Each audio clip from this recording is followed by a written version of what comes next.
Well, the hoops for the Cure game was a rousing success here at Chartway Arena in Norfolk. Old Dominion wins a thriller over Georgia State by a count of 60-54 with the coach Ed Young. I am Matt Hatfield, and Ed, this was a doozy of a basketball game. Several lead ties and changes. In fact, 11 ties, 10 lead changes. The Monarchs got up by 10 in the third quarter, fell behind by 5 in the fourth quarter, but guess what? They finished things off in style on a 22-9 burst and looked mighty good doing so. When they got up that 10, I thought maybe the game would be over. Georgia State looked tired. You know, they've lost 3 games in a row. It might be packing. They did the opposite. They went to a couple of their guns that hadn't done much in the first half. Tolliver girl, Lyons girl, went inside to the big girl Merle. They started doing things they had to do. But what impressed me about Old Dominion was they kept their composure.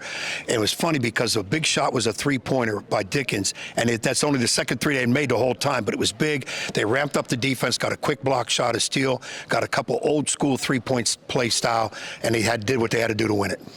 Neither team shot the ball particularly well from 3-point range. Ed, 2 of 14 for the Monarchs, 0 for 5 for Georgia State, which buried 8 threes in the first meeting. But one of the things you commented about in the first half was the ball movement. The Monarchs got the ball hopping, 5 assists on their first 6 field goals, and they finished up with 14 assists to 4 for Georgia State. They were unselfish when they needed to be. And the other big thing is, all that is correct, but the really big thing is bench play.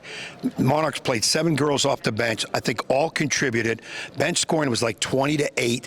Defense was big because key girls for Georgia State couldn't get their hands on the ball when they needed it. And the tempo was good. Old Dominion set the right tempo.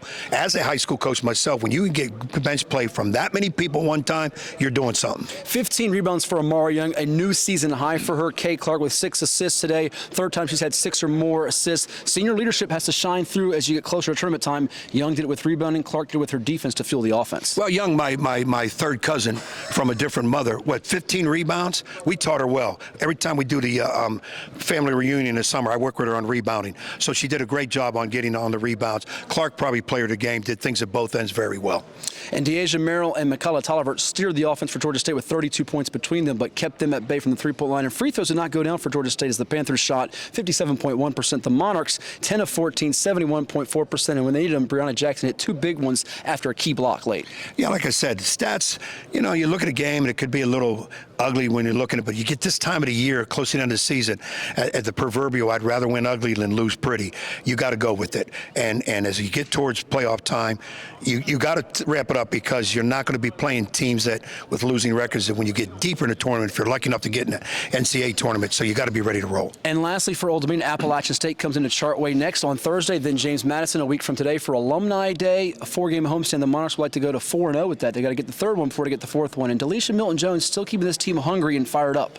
Well, I think so. You got to work on the little things. You don't really add a whole lot of new things this time of the year anyways. And if you can keep getting bench production like that, because you're going to cut your rotation down as you get into tournament play, but you'll have kids that have been playing clutch minutes. That's the key.